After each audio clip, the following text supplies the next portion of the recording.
everyone, welcome back. In this video I'll be showing you guys how to fix the Netflix controller not pairing with TV.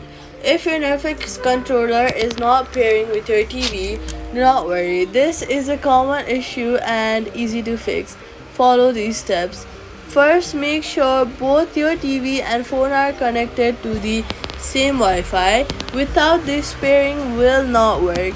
Then, Next, open Netflix on your TV and start a game that supports the mobile controller.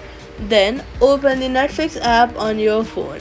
Tap the controller icon and try scanning the code shown on your TV screen. If it does not connect, refresh the code by restarting the game.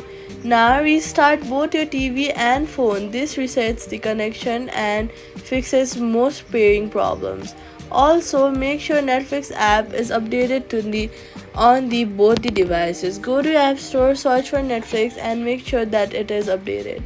Old versions often cause network connection issues. Now, if it still does not appear, sign out and back into your Netflix account on both the devices. After this, try pairing it and it should work smoothly. Now your Netflix controller should connect properly with your TV.